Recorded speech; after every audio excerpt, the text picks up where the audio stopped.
é um prazer estar aqui com vocês, como sempre, conversando aí sobre assuntos de interesse na engenharia aeronáutica, e hoje, especificamente, a gente vai conversar sobre o futuro do CFD na indústria aeronáutica.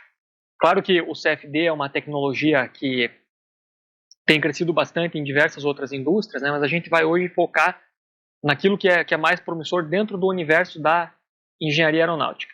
Então, basicamente, a nossa conversa hoje vai passar por esses 3 tópicos. Antes, a gente vai falar um pouquinho sobre CFD e poder computacional. Em seguida, a gente entra em detalhes sobre quais são aí as hipóteses ou o que se espera no futuro, no que diz respeito à geração de malha, a solvers computacionais e também a modelos que fazem parte do universo do CFD.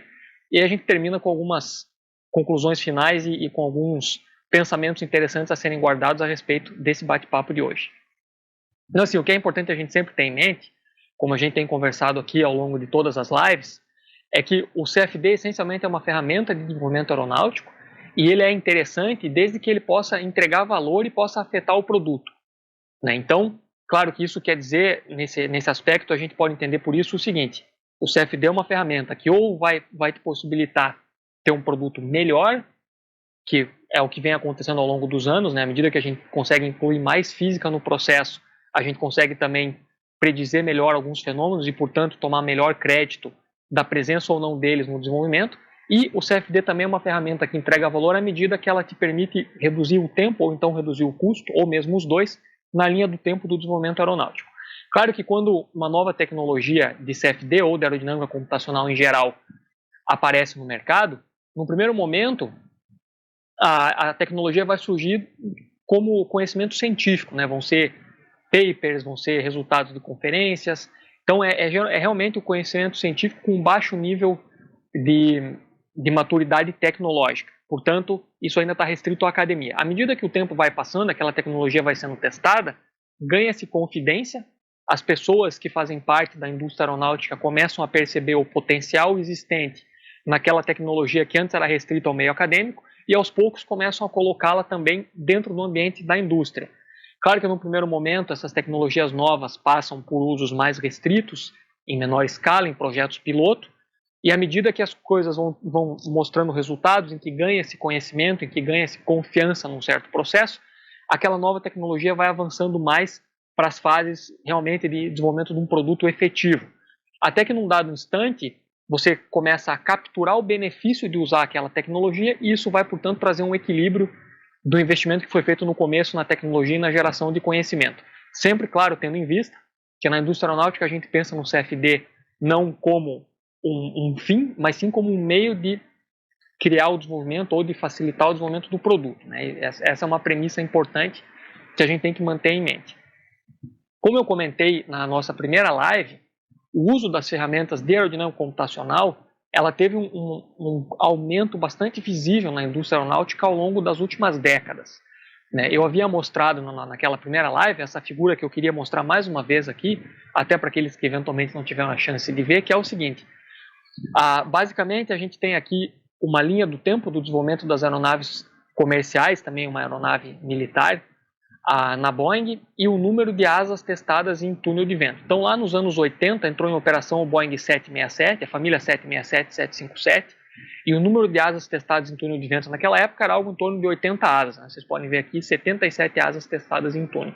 E à medida que as ferramentas de aerodinâmica computacional ganharam espaço na indústria aeronáutica, elas permitiram o aumento da representatividade física, porque a gente consegue, à medida que temos mais capacidade computacional, aumentamos a física que a gente consegue incluir nas simulações, então a gente consegue ter um maior entendimento dos processos e conseguimos, como uma consequência imediata disso, reduzir o número de asas testadas em túnel de vento.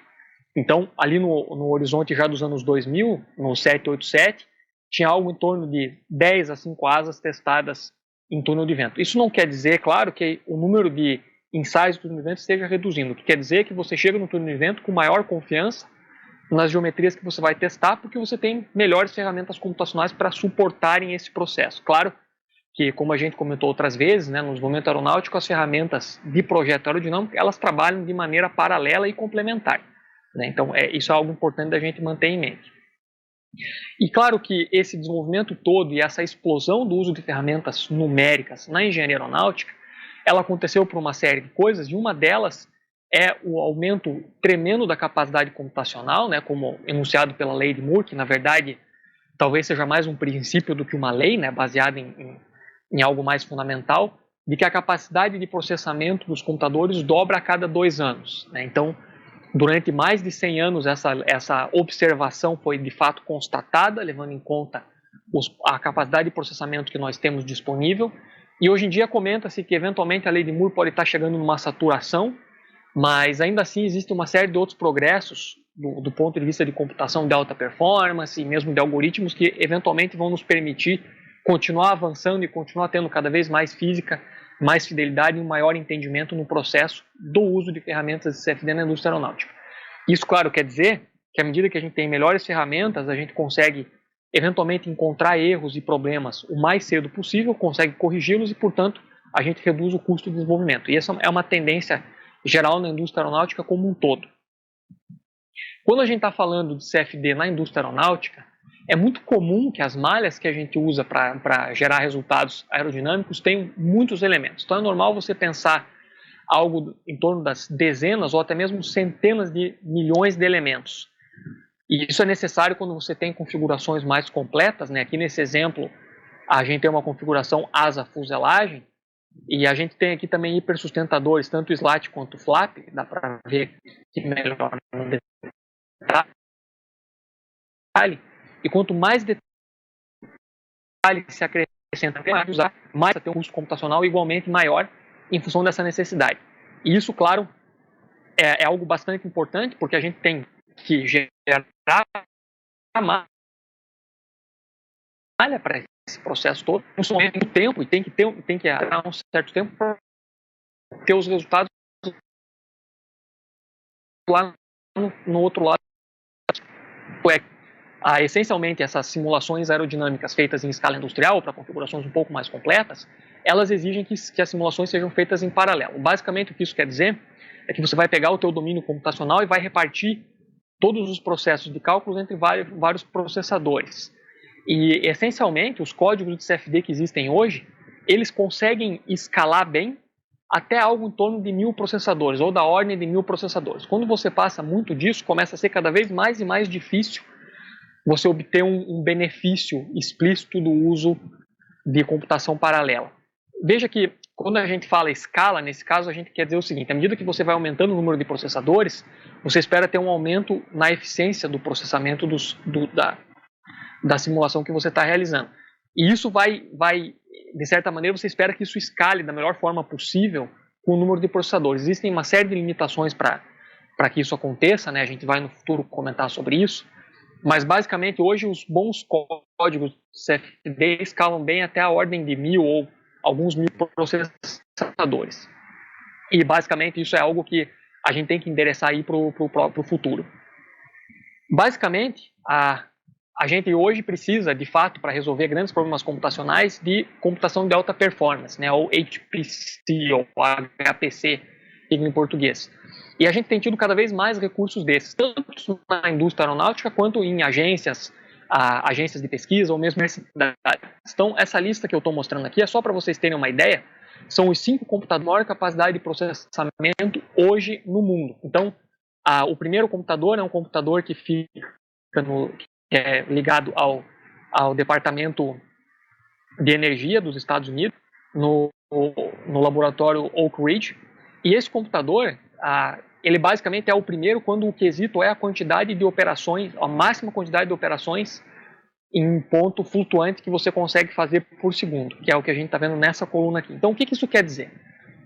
As operações em ponto flutuante, basicamente, elas vão te dar uma noção de quantas operações por segundo você consegue fazer. Ponto flutuante vem da ideia que a gente representa qualquer número real em computação como uma mantissa vezes uma certa base em expoente, né? E então, basicamente, essa é a ideia. E esse computador, que é o primeiro na nossa lista hoje, ele consegue fazer 148.600 teraflops por segundo, ou seja, são 148.600 vezes 10 a 12 operações de ponto flutuante por segundo. Então, isso tudo usando aproximadamente 2.414 processadores. 2.414.000 processadores. E aí a lista vai seguindo, né? A gente tem vários supercomputadores hoje no mundo e em algumas instâncias é possível ter acesso a esses computadores para realizar simulações de CFD de altíssima escala, né? Em que você pede uma alocação de milhares de processadores de uma só vez. Então, a tendência é que esse tipo de recurso continue sendo disponibilizado e que o acesso a esse tipo de recurso, de uma forma ou de outra, seja disponibilizado. Isso é fundamental no futuro para que a gente consiga ter malhas que sejam capazes de capturar a física que a gente pretende ter numa certa simulação, usando os modelos que a gente pretende usar naquela certa simulação. Então, recursos de computação de alta performance são algo, já são parte do presente, e no futuro que pode se esperar é que o acesso a esse tipo de recurso seja cada vez mais abundante. E claro, indo nessa esteira dos recursos computacionais, a gente pode falar também na computação baseada na nuvem, né, em que agora, em vez de uma certa empresa ou de uma certa universidade possuir o próprio cluster, ela faz uma alocação das simulações que ela precisa na nuvem, né, numa nuvem que existem várias hoje disponíveis, e ela paga para o provedor desse recurso de acordo com o uso feito. Então, dessa forma, você consegue ter algo mais flexível, você não precisa efetivamente manter um certo cluster, né? Ou então você não precisa fazer um pagamento fixo para um cluster de uma universidade ou um certo instituto, que você paga de fato por aquilo que você está usando. A gente já usa tantas coisas hoje na nuvem e existe uma movimentação já acontecendo de se direcionar simulações CFD para simulações feitas na nuvem, né? Isso é algo que já tem acontecido hoje e a gente pode também esperar um desenvolvimento bastante interessante nesse sentido. E outro recurso que vai ganhar bastante espaço em CFD, já é objeto de pesquisa há alguns anos e provavelmente vai aparecer também em escala industrial no futuro próximo, em uma escala ainda maior, é o uso das unidades de processamento gráfico, ou os GPUs, né? Então, basicamente, o GPU é um tipo de unidade de processamento que foi pensado no primeiro instante para ser usada dentro do universo de jogos, né, com alta capacidade de processação gráfica. E a ideia basicamente é o seguinte: o CPU, que é o que a gente usa hoje, ele é basicamente otimizado para fazer tarefas em série, né, em que você faz uma tarefa, depois outra tarefa, depois outra tarefa. Ao passo que o GPU, é otimizado para realizar uma série de tarefas em paralelo, um alto número de tarefas em paralelo. E isso é exatamente o que se precisa numa simulação em CFD, em que você vai repartir o teu domínio computacional e, portanto, todas as computações relativas àquele domínio numa gama bastante grande de elementos. Então, o uso do GPU dentro do universo de CFD é também algo bastante promissor para os próximos anos. E aí a NASA tem um programa chamado Programa Revolucionário em Ciências Computacionais na Aeronáutica, né? E eles preveem aí uma série de coisas já desde 2014 que são interessantes e que devem ser implementadas nesse programa da NASA, que busca fomentar, né, o futuro do uso do CFD na indústria aeronáutica. E especificamente na parte de computação de alta performance, são 3 tópicos principais. Um deles, como eu havia comentado, é aumentar o acesso a recursos de computação de alta performance de ponta, para que aí sim, tanto indústrias quanto centros de pesquisa tenham a capacidade de gerar simulações cada vez mais complexas de uma maneira que seja realista, né, dentro dos espaços de tempo que a gente tem. É importante a gente observar que na academia em geral, as janelas de tempo ou a escala de tempo que a gente tem para resolver um problema, elas são maiores do que aquelas que a gente tem na indústria, né? Na indústria a gente precisa que os problemas sejam resolvidos de uma forma mais rápida. Então, o acesso a recursos de computação de alta performance é algo bastante importante. Da mesma forma, vai ser muito relevante que a gente adapte os códigos que já existem hoje, ou os próximos códigos que estão sendo desenvolvidos, para que eles trabalhem bem com recursos de computação de alta performance. Então, a gente muitas vezes pensa que a gente pode simplesmente pegar um certo código, jogar ele, se ele trabalha com computação paralela, a gente joga isso lá num recurso de computação de alta performance e tudo vai ficar ok. Mas, na realidade, é necessário que o código em si esteja bem adaptado para trabalhar com isso. Portanto, existe um esforço aí na indústria de desenvolvimento desses códigos de CFD para que eles sejam cada vez mais compatíveis com recursos de computação de alta performance. E por último, vai existir também, já está acontecendo hoje, novas tecnologias de computação de alta performance que vão ser completamente disruptivas. E aí a gente precisa estar pronto para entender essas tecnologias e adaptá-las dentro do nosso ambiente, tanto industrial quanto acadêmico, para que a gente possa dar aí os passos em direção ao futuro do CFD. Então, vamos agora falar um pouquinho sobre malha, sobre solvers e sobre os modelos, né, que é a nossa segunda etapa. Quando hoje na indústria aeronáutica a gente gera uma malha para uma configuração complexa, como essa que vocês estão vendo aqui, mais uma vez a gente tem uma configuração asa-fuselagem, a gente tem elementos hipersustentadores, então é uma malha de geração complexa. Basicamente, a geração da malha para esse tipo de configuração é ainda o gargalo no processo completo do CFD, né, que vem desde a geração da geometria até o pós-processamento dos resultados. Em algumas situações é possível você automatizar um pouco o processo, mas de uma forma ou de outra a geração da malha demanda bastante atenção, é importante que as malhas tenham a qualidade necessária para realizar uma certa simulação e, portanto, o tempo do engenheiro de CFD, ou do engenheiro de aerodinâmica computacional, dentro daquele processo todo, ele vai ter, de fato, uma parcela significativa desse tempo que vai ser usada para gerar malha. Então, é bastante interessante a gente pensar tanto em processos de automatizar a geração da malha, quanto em novas metodologias como um todo de malha que possam trazer para nós uma vantagem nesse aspecto, de forma que o engenheiro possa gastar mais tempo checando a qualidade da malha, ao invés de apenas desenvolver a malha, que, claro, é um processo muito importante hoje, e depois que ele possa gastar também um tempo suficiente fazendo o pós-processamento e tendo um bom entendimento da física que está por trás dos resultados que ele obteve. E aí, nessa questão da malha, uma das tecnologias bastante promissoras, que já é bastante investigada na academia e tem começado a aparecer em softwares comerciais, em softwares em escala industrial, é a adaptação de malha. Então, basicamente, o que a adaptação de malha faz é o seguinte: a adaptação de malha busca refinar, ou seja, diminuir o tamanho dos elementos e aumentar a quantidade dos elementos nas regiões do domínio em que você necessita, de fato, do melhor controle. Então, aqui, a gente tem um exemplo de um elemento hipersustentador, mais uma vez, né? E a gente vê um refinamento de malha, tendo que foi feito por adaptação, tanto na região da cova do slat, quanto na cova do flap, e também na região da camada limite. E a gente vê algumas regiões, inclusive, mais refinadas dentro da própria cova do flap, por exemplo. E como que esse processo, em geral, ele é feito? Esse refinamento de malha, ou malha adaptativa, basicamente essa filosofia ela busca providenciar ao engenheiro de CFD a capacidade de automaticamente refinar a malha ao longo do processo de simulação. Então, veja só, num primeiro instante, na maioria dos casos que a gente tem hoje, o que a gente vai fazer a gente vai construir uma certa malha e a gente vai concentrar mais elementos e vai aumentar a qualidade da malha em regiões em que a gente sabe de maneira prévia em que há necessidade de fazer isso. Como eu havia comentado algumas outras vezes, uma região, por exemplo, que a gente tem que ter um cuidado especial é a região da camada limite, né? Mas em algumas situações, a gente não necessariamente vai conhecer exatamente onde um certo fenômeno físico vai estar presente e, portanto, o refino da malha no momento anterior à simulação é bastante complicado. O que você pode, claro, fazer é refinar o domínio como um todo e assim você vai tomar conta daquela região onde o certo fenômeno físico vai estar acontecendo. Mas aí, claro, você vai pagar um custo computacional maior por isso, uma vez que o domínio inteiro foi refinado de maneira mais homogênea. Quando eu falo de um fenômeno físico de interesse, a gente pode pensar a região de uma onda de choque, a região da camada limite, a região de confluência de esteiras, ou mesmo a região em que você tem a transição do escoamento laminar para turbulento.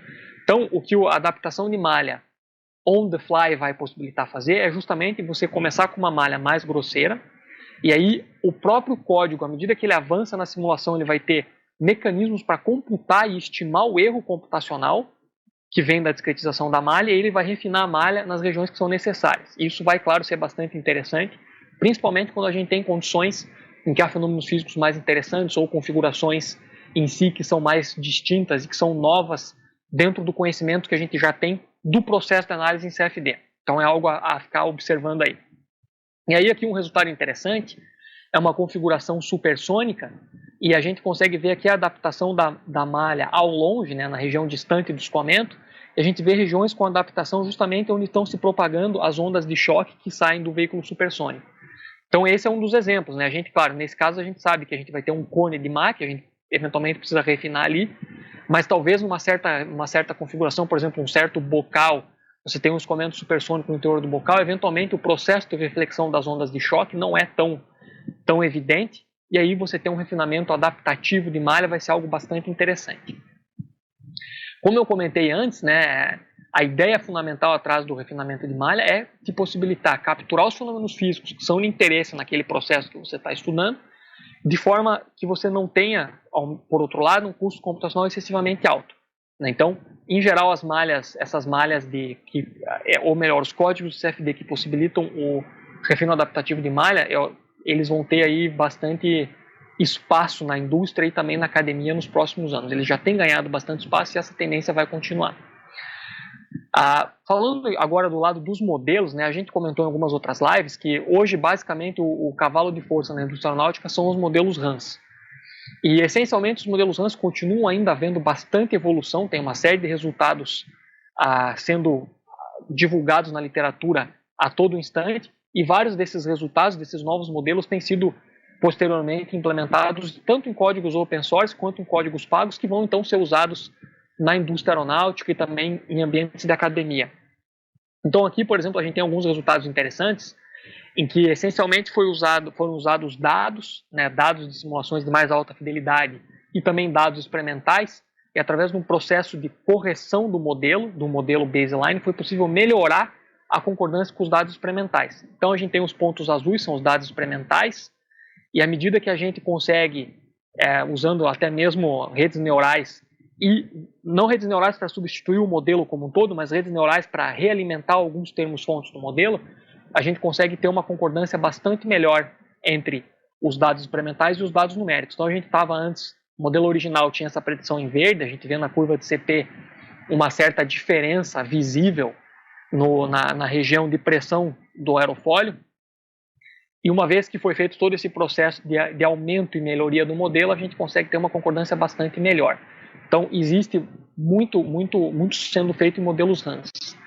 Um outro exemplo, sobre o qual eu comentei rapidamente em outras lives, é também a questão da predição da transição laminar turbulenta, né? A gente tem uma série de casos em que existe uma região laminar, e quando a gente inclui esses efeitos na predição em CFD, a gente consegue aumentar a concordância com dados experimentais, é o que a gente está vendo aqui também. Então aqui a gente está vendo uma polar de arrasto para um aerofólio, um aerofólio NLF 0416. Os pontos redondos são pontos experimentais, capturados em túnel de vento. E aí essa polar de arrasto cinza aqui é a polar de arrasto que corresponde aos dados todos experimentais. Desculpa, que corresponde a dados vindos do modelo SA, Spalar Almaras, todo turbulento. Ou seja, você parte do pressuposto, através do uso desse modelo, que o teu escoamento é turbulento desde o bordo de ataque. E aí, quando você acrescenta efeitos de transição através de uma série de modelos, você consegue chegar bem mais perto com uma boa concordância em relação aos dados experimentais. E esses modelos RANS, que incluem efeitos de transição laminar turbulento, eles estão também hoje em desenvolvimento bastante ativo, já estão aparecendo há alguns anos nos códigos que são usados na indústria, e a tendência é que esses modelos continuem melhorando, tanto no que diz respeito à predição física, quanto no que diz respeito ao comportamento numérico. Então isso é uma coisa também que faz parte aí dos próximos passos do CFD e nos interessa bastante na indústria aeronáutica, tanto na academia quanto em aplicações industriais. E claro, à medida que a gente tem mais recursos computacionais, melhores algoritmos, melhores estratégias, a gente também ganha a possibilidade de trabalhar com aqueles códigos, aquela modelagem de turbulência que tem modelos híbridos RANS-LS, em que eu havia comentado no passado, em que você usa o LS e os modelos RANS ao mesmo tempo, através da seleção das regiões do espaço físico em que você tem que usar um ou outro tipo de modelo. E é interessante porque aqui, ao contrário das simulações RANS, a gente consegue ter uma ideia bastante melhor das estruturas turbulentas que fazem parte do escoamento. Então, essencialmente, todas essas estruturas em forma de vórtice que a gente vê aqui, elas não seriam vistas de forma tão clara e tão direta se a simulação fosse apenas um modelo RANS. Então, as simulações híbridas RANS-LS, elas também são muito promissoras, tem bastante desenvolvimento acontecendo hoje, e a gente espera que o desenvolvimento nessa área continue sendo muito forte nos próximos anos, e também que isso seja algo de interesse grande na indústria aeronáutica, quando a gente está falando de uso de ferramentas de CFD. Agora, claro, quando a gente fala de modelagem, é importante a gente levar em conta o seguinte: a gente conversou aqui hoje sobre várias estratégias novas de modelo, e a gente precisa fazer validação do modelo. A validação do modelo basicamente quer dizer que aquele modelo que a gente derivou, implementou, a validação quer dizer que esse modelo ele corresponde bem à física real que a gente quer observar. A gente pode fazer validação, por exemplo, usando dados em túnel de vento, ou mesmo dados de ensaio em voo. E para que esse processo de validação seja feito de maneira consciente, a gente precisa de uma série de coisas. E existe também aí um grande front dentro do CFD, dentro das pessoas que estão trabalhando ativamente com o CFD, tentando levar a fronteira do CFD para os próximos anos, em fazer validação. E basicamente, para que a gente possa ganhar confiança num novo modelo ou num novo approach, a gente precisa de uma série de áreas distintas, né? Então, claro, a gente precisa da modelagem, a gente precisa dos grupos de pesquisa, dos grupos na indústria que trabalham propondo novos modelos e novas maneiras de representar a física que está fazendo parte do nosso problema físico. A gente precisa também dos códigos de CFD, dos solvers de CFD, que são responsáveis por resolver todas essas equações que fazem parte do processo de uma simulação de CFD de maneira eficiente. E a gente precisa também ter experimentos e bancadas de teste que sejam boas o suficiente para que a gente consiga fazer a validação. E tudo isso tem que ser feito de maneira o mais paralela possível para que a gente possa desenhar os experimentos da maneira correta para que a gente possa validar o modelo, né? Eventualmente você pode ter, por exemplo, um certo túnel de vento que tem um nível de turbulência muito alto ou que tem outros problemas e assim você não vai conseguir validar de maneira correta o modelo novo que você implementou no teu código de CFD. E o processo de validação propriamente dito é um processo complexo e existem também uma série de especialistas em validação propriamente dito. Então, a gente vê, como eu comentei, o processo aí de caminhada em direção ao futuro no CFD, levando em conta novos modelos, como uma interseção dessas 4 áreas. Isso é o que já está acontecendo hoje e eu acredito que, essencialmente, esse tipo de cooperação vai aumentar ainda mais nos próximos anos e vai nos trazer modelos melhores, bem validados com relação a tanto experimentos físicos quanto, eventualmente, com resultados de ensaio em voo. E uma outra área que ganhou aí muito espaço na academia nos últimos anos e também tem ganhado espaço na indústria é a questão da quantificação da incerteza. O que isso quer dizer? Cada uma das etapas que a gente tem no CFD, a gente tem algum tipo de erro associado. Como a gente estava falando dos modelos, vamos voltar à imagem ou à ideia do modelo de turbulência. O modelo de turbulência ele tem uma série de hipóteses em grau mais ou menos elevado que fazem parte do modelo e que, portanto, vão afetar a capacidade do modelo de predizer a realidade. Quando a gente faz quantificação da incerteza, todos os resultados que a gente tem, a gente vai ter barras de incerteza. Então, o resultado é esse, mas ele é esse resultado com mais ou menos um certo grau de incerteza. E isso é importante porque quando a gente pensa no processo inteiro de CFD, a gente tem a geração da geometria, a geração da malha, a gente tem depois o uso de um certo modelo que, como eu falei, tem suas próprias limitações inerentes. A gente está usando um solver de CFD que vai resolver as nossas equações de governo dentro também de uma série de hipóteses, usando um certo algoritmo específico. E cada uma dessas etapas tem um pouco de incerteza. Então, se a gente conseguir quantificar essa incerteza no processo inteiro, a gente vai entender melhor como que o produto final vai se comportar. Então, tem alguns autores, né, como eu estou citando aqui, que dizem que, inclusive, a quantificação de incerteza é até mais útil na indústria do que aumentar a capacidade de predição. Então, basicamente, a quantificação de incerteza, né, dentro desse contexto que eu comentei agora, é uma das áreas que tem muito interesse e com certeza vai fazer parte aí dos próximos desenvolvimentos na área de CFD.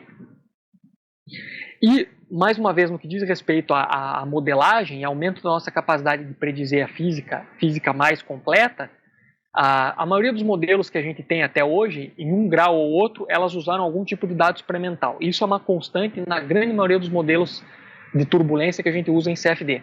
A grande questão é que esses modelos todos, eles usaram esses dados para corrigir ou então para fazer fit de curvas que alimentam termos-fonte, etc. E isso tudo foi feito através de modelos de regressão mais simplistas, que era o que estava disponível quando esses modelos foram criados. Hoje o que a gente consegue fazer é usar metodologias mais completas que nos permitem usar como base para novos modelos uma quantidade de dados muito maiores do que aquilo que a gente podia há alguns anos. Então, essa é a história do Big Data, né? A gente vê o Big Data sendo usado para tantas coisas e justamente uma das áreas de grande interesse em CFD e que vai, sem dúvida alguma, estar presente nos próximos desenvolvimentos é o uso de dados que a gente tem disponíveis em experimentos ou em simulações de altíssima fidelidade que são muito caras para realimentar modelos de mais baixa fidelidade que vão, portanto, conseguir recuperar a física que você tem ou no experimento ou que é bem representado numa simulação de mais alta fidelidade, mas com custo menor.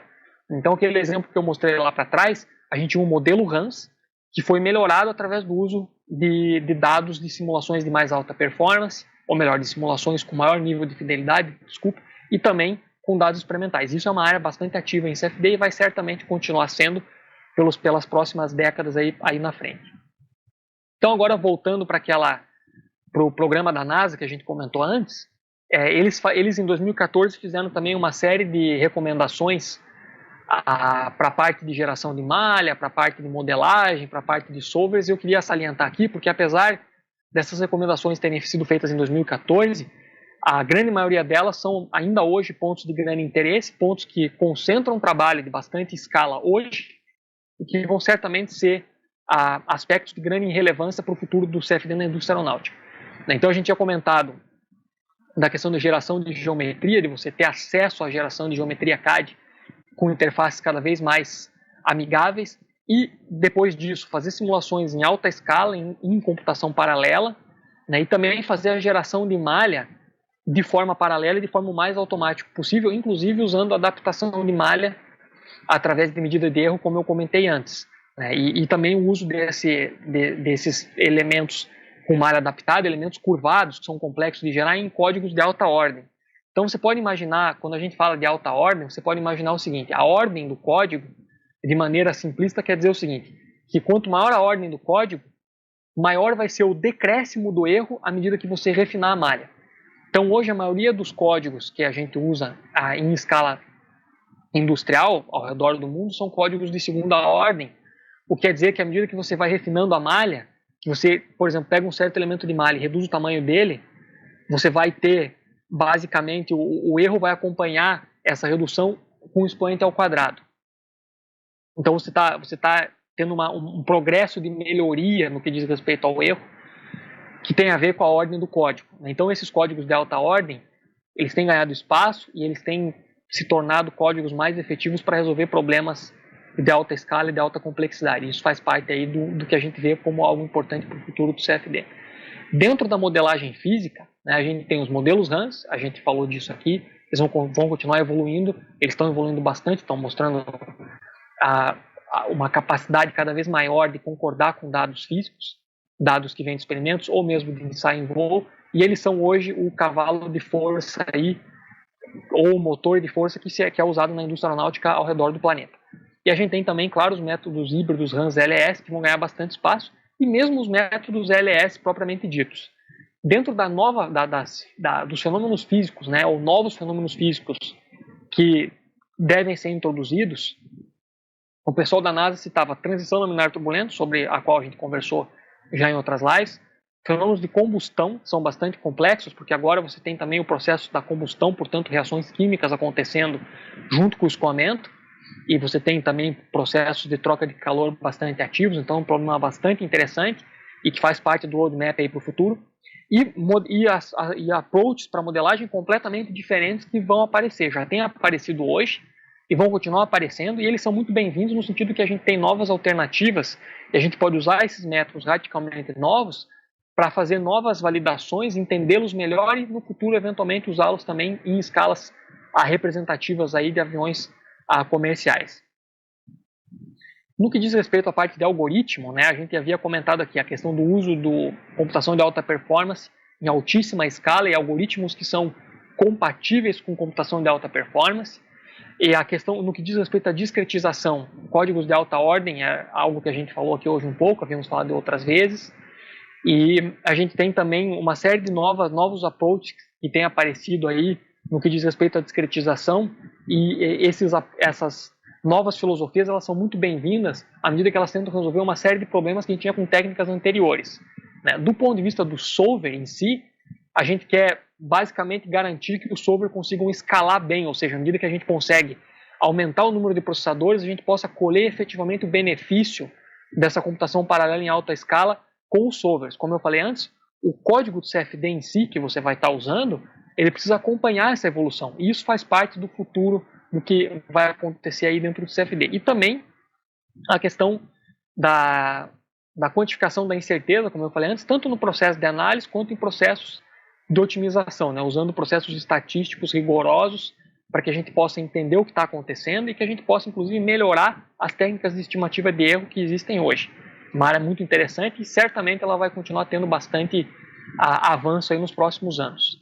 E no que diz respeito ao gerenciamento do conhecimento, né, a gente também tem que continuar evoluindo na questão da visualização, ou seja, a gente tem que ter ferramentas que sejam fáceis de usar e que possibilitem ao usuário observar os fenômenos físicos de interesse de maneira bastante clara.